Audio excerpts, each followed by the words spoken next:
Full Circle by Nike Feme, Chapter 4, Separation. Auric stood leaning up against the fireplace, contemplating the stilted family tableau spread out before him. Granny Panaco was holding little Edwina, Winry was matching up the socks scattered on the coffee table, and Al was reading and watching his family. It looked like a peaceful enough scene to the casual eye. Someone more observant might notice the way Winry's lips were pressed tightly together, or the way Al was fidgeting with a book in his lap. Finally, Granny Panaco stood, announcing frostily, "I'll put Edwina to bed." The yelling started as soon as she left the sitting room. "You cannot be serious!" Winry snapped. "Ed would turn in his grave! Not that we ever got around to digging one! And he's standing right there! And the general is right! We don't have a choice! If we wait until I'm drafted, there's no telling where I'll be sent!" Al pointed out, trying to sound reasonable. "Auric is not Ed, and I'm sure he agrees with me anyhow! There's no reason his guild didn't mix with the military, am I right?" Winry felt vaguely guilty, saying Al winced at the reminder, but she pressed her advantage. "Al! You can't volunteer to join the military! It's suicide! Apart from the politics, the war isn't going well. You know that. The number of state alchemists has been dwindling, and you know as well as I do that they aren't retiring and going to someplace warm. At least draftees can discharge after the war, and maybe they won't get around to you until later." "You heard the general, Winry," Al said tiredly. "I'm at the top of the draftee list. For obvious reasons. You're not that great," argued Winry testily. "I'm an Elric," was the soft response from her husband. "People remember Ed. It's as much a propaganda issue to raise morale as it is a genuine need for more alchemists. If you can't have the Full Metal Alchemist, you can have his brother." Oric looked at Al with respect. He thought the pleasant young man too naive to see the greater game being played. "But remember, I'm a grown man now. I can take care of myself. Brother was only a child when he joined, and he was fine. Because he had you to watch his back. And the general. I'll be alright, Winry. He'll look out for me." Al's voice was coaxing, rational, and worst of all, right. But she didn't have to like it. She crossed her arms firmly, and the two men could see the cogs in her mind working furiously on a comeback. "He can't be there all the time."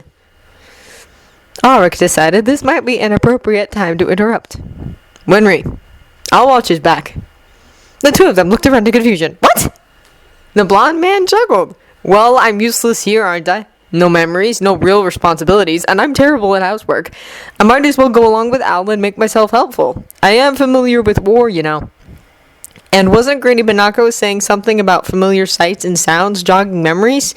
Seeing as how I seem to have spent a good deal of my formative years in Central City. Al spoke hesitantly. "Not to sound rude or anything, but you don't remember anything about alchemy, which makes you sort of defenseless. And I don't know how we'd explain who you are." "Well, to the latter. If your General Mustang is as powerful as he makes himself out to be, he'll figure something out. And as for the former..." Auric smiled wolfishly, an expression Al had seen on his brother's face before. It generally wasn't a good thing. "I'm still the Gatekeeper. We have our ways." "Show me." Winry's eyes were torn between hope and suspicion. "Certainly." And suddenly he wasn't there anymore. Winry jumped back startled, only to bump into Auric, who had rematerialized behind her. "Hang on." And he took hold of her shoulder slightly, and she felt an odd feeling of being stretched, and then she was looking at Al from across the room. She squeaked, and Auric laughed behind her. "Sorry, it always feels that way. You get used to it if you do it often enough." Al was wide-eyed. "Is that the teleportation you told me about? When you don't need a gate?" "Yeah, we can generally carry one other person with us. So you see, Winry, I'll be able to get Al out of any tight spots, and I promise to watch him very carefully." "Why?" It was a sharp question that came from the entrance to the sitting room. Granny Panaco hobbled in and over to a surprised Auric. She tilted her head up to him and eyed him thoughtfully with bird-bright eyes.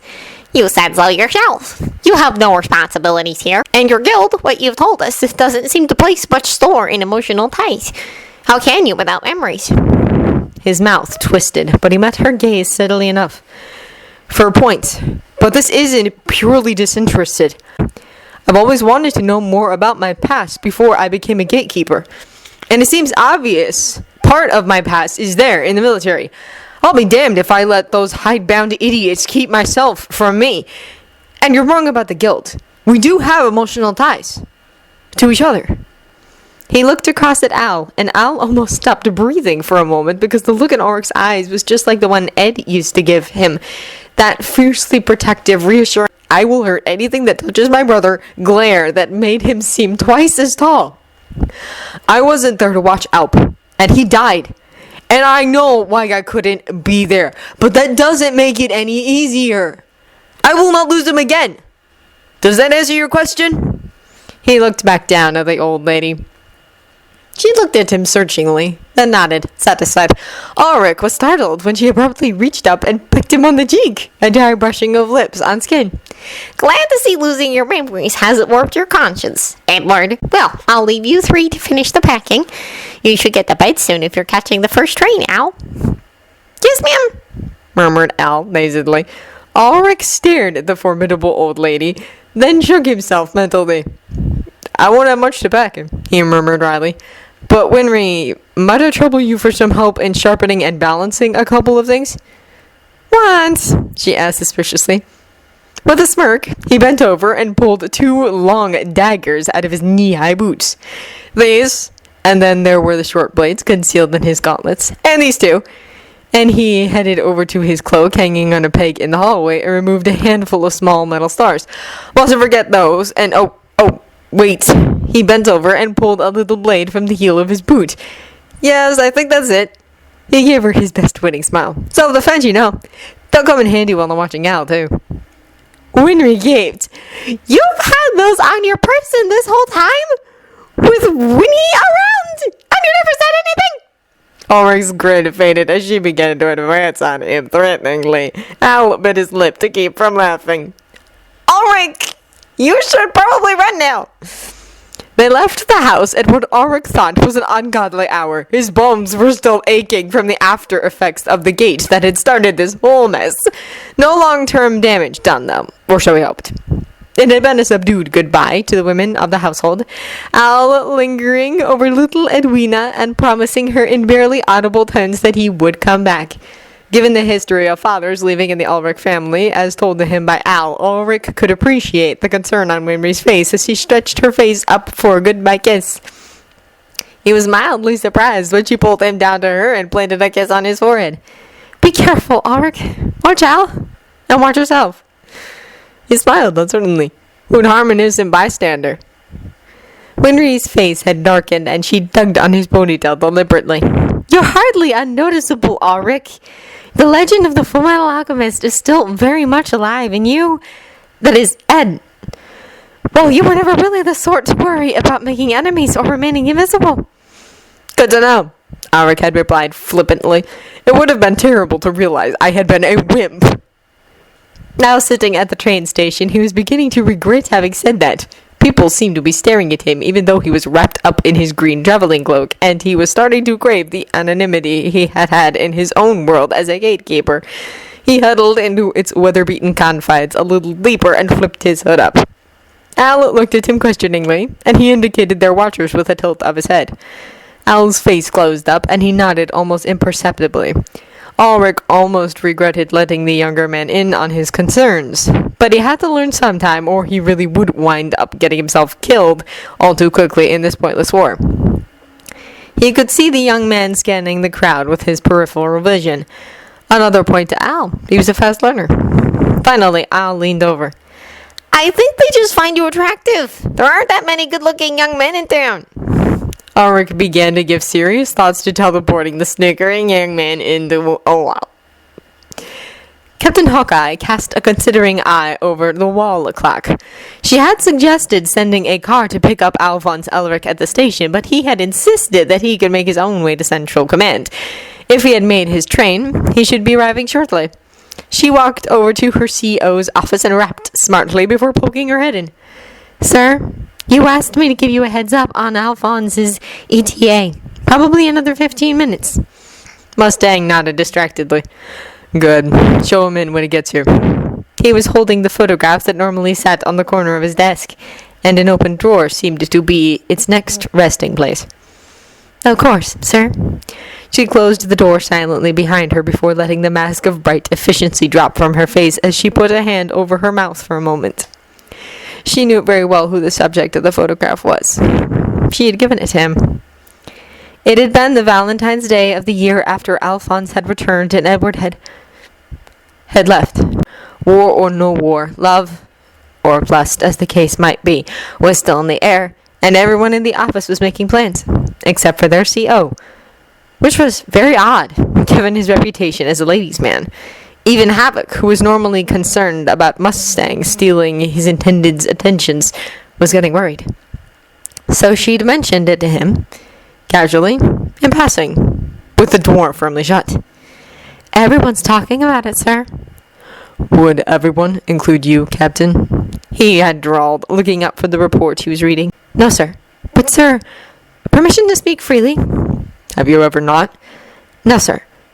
Sir, your subordinates are concerned about you.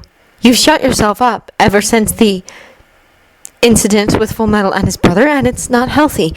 We all miss Edward, sir, but you're letting it get to you, and it could begin to impair your performance. You're under a lot of stress, sir. You need to learn to relax. Hawkeye. His voice had held a warning note. You're starting to sound like my mother. Sir, yes, sir. Look, sir, Roy, at least take yourself out to dinner and company once in a while and get your mind off things. There are plenty of lovely women out there who would be happy to have you escort them to dinner on Valentine's Day. She had tried not to flinch under his dark gaze. Captain, are you propositioning me? Sir, he had stood up and walked towards her then, steady, measured paces circling her as she stood at attention in the middle of the carpet. She could feel the heat of his hand as he stood behind her and reached for the pins that held her hair up, gently tugging them out to let her fine blonde hair tumble down over her shoulders. He ran his fingers through her hair. You have very pretty hair, Captain, he said in a conversational tone of voice. It becomes you. She crimsoned furiously, struggling to keep her face neutral and thankful that he couldn't see her face from his vantage point behind her. He continued to card his fingers through her hair. He had beautiful hair, too. Pure gold, like his eyes. She sucked in a mouthful of air as understanding came crashing down into the pit of her stomach. He stepped away back to his desk, where he seated himself with a languid grace that marked all his movements. Please listen carefully, Captain, because I will only say this once. This goes no further than this room. I am touched by everyone's concern. I genuinely appreciate it. And please assure Havoc that his harem of playmates is still not safe for myself.